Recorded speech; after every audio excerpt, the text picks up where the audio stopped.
So now the next step is the udon noodle soup. Now,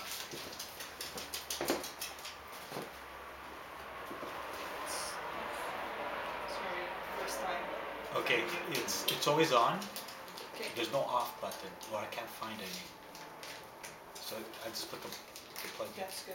Thank you very much for experimenting it. What I do at work is simply rip the corner, put it 2 minutes in the microwave. It becomes soft very, very quickly. And then later on integrate the vegetables and stuff because it tends to be a little stuck together when it's right off the pack. Please go ahead, just grab one, no matter. Like we're going to prepare for the soup, so you can open it, see how thick. And it's a little dry, so it might not be recommended to heat it in the plastic, but when you're really, really in a rush, it definitely saves your life. When you have like about 5 minutes to eat, you can actually warm it up, put on some sauce, and just eat it. And you have something to eat. So we're going to keep it aside. It's already cooked, or does it come out of the mold like this, in this state? Is it already cooked? Or, yeah, okay. it's already cooked, but it's kind of dried a little. Yeah. So you need to add up a little bit of water, like I would say half a cup at least, when you use it either on the stove or in the microwave to make sure that it tenderizes and untangles, because those are like super long when they're untangled. So when it comes to udon, I saw there was different types of broth depending on the company or whatever. There's no preset udon sauce. So I decided I would go with a base of vegetarian oyster sauce. No seafood products for those who cannot. And yeah, it has a very similar flavor to the real thing. This is good for stir fries. It's good for soup broth. Not very good raw, so better to cook. A light soy sauce. How many of you know that there's dark and light soy sauce? You do? So the light one is definitely the best, where it's more delicate. The dark one is usually used in marinades. It's not for the final serving. And la sauce VH, the VH sauce, that's dark, cheap crap they've been selling to us for years now. And it's really the crap. So when you have a light soy sauce, the smell is so much better. The texture and the taste is absolutely wonderful. So it writes on it light soy sauce? Yes. Yeah, it is. Okay. Superior light soy sauce. And just smell it. It smells so good. It has nothing to do with the American commercial stuff. So those two I'm going to use as a base. And also teriyaki marinade. That one is one of my favorite. Because you can just dip a slice of any meat or fish for about 5 minutes before you cook it, and it's going to be marinated.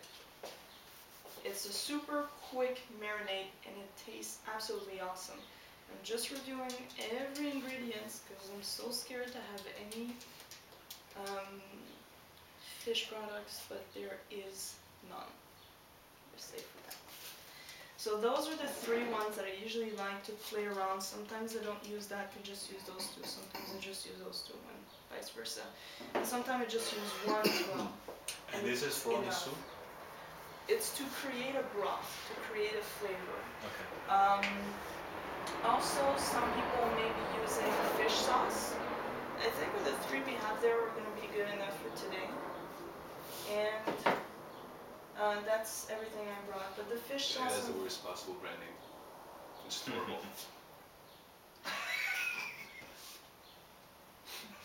Especially for fish sauce, but anyway. Some people buy it though.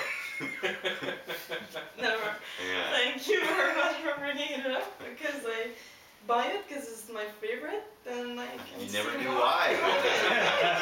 It's like, I wonder why. But this is the base of all Asian cuisine. How many people know fish sauce? You do? You do? You do? No? Maybe? No, c'est ça. So fish sauce, you can do stir-fried soups. Is that the fish sauce that is next, like when you go chicken, for Vietnamese chicken, they have some sauce next to the meal. It's that sauce diluted with a little bit of rice vinegar and spices and stuff. And Okay. if you actually want to use it, you can, because it replaces salt.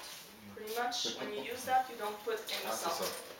It's And the it same sauce that stinks like hell, but do not get fooled by the smell, because it's definitely not tasting the way it smells. So the way I always start my stuff is always highest temperature, and I put as much water I feel like putting. Today I'm not going to put too much because I don't want it to take too much time. And I just bring it to boil as quickly as possible. So while I'm waiting for the water to boil, I season the broth. So, do you have a beer opener? Forgotten about that.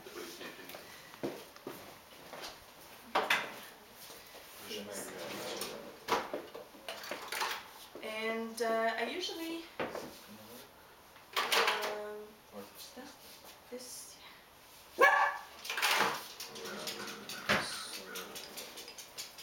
No, yeah. I drink beer. I totally drink beer. No, go ahead. C'est comme, j'ai été barman pendant un été de temps à Toronto. Ça a l'air que j'ai complètement oublié comment on ouvre une bière. I'm just going to use a spoon because I usually just go and pour everything, but you can definitely make it salty. I bought the one that has less sodium because the original one, it's pretty salty and pretty powerful stuff. So for me today, I'm just going to put a tablespoon of each, and what I do is at the end I readjust it in consequences of the result. And usually 3 tablespoons of sauce in water, plain water, is really gonna give you a pretty tasty colored broth. So you have a cup of water in there, right? You said? You're just gonna A bit more than a cup, I think. it's about almost 2 cups. You know that trick? Hitting your elbow instead of the bottle? No. I think maybe you showed me that before. Yeah, you hit your elbow instead of the bottle and it's just gonna come down faster. So that's the 3 rooms you're gonna be playing around with. And how much, like, do you put equal amounts of each? Yes, about 1 tablespoon each. Okay. And you're gonna, if you come closer, you're gonna see that already I have a darker broth. The oyster sauce always takes a little while to dissolve because it dissolves in the heat. But you already, that was just plain water. And now I'm gonna use the ginger and garlic mix, please. Way. And I'm usually pretty generous about that stuff because I just absolutely love it. And I take about a tablespoon. But it's just, ginger and garlic is so good for your health. Just go ahead. And I think you know even better than me how good it is for your health. So this I'm just going to keep here because anyway we're going to be cooking here and here later on. Do you have your extra little casserole for the 3rd person? Yes, okay.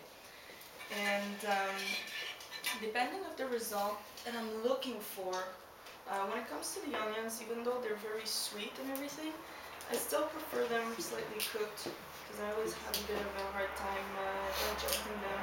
So I put them right away in the beginning.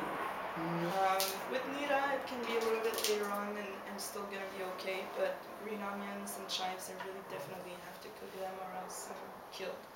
And I'm just gonna keep my little shiso leaf just for the end to keep a little bit more flavor. So I think most of you are familiar with the time of cooking of every ingredients. A leaf is really thin, so you just throw it in at the end. Same thing with Italian or European cuisine. If you use fresh herbs, it's always at the end. If you use dry herbs, it's always in the beginning because you have to moist it again, and that's why you have to throw it in a little bit sooner. Very good. So far those 3 sauces, garlic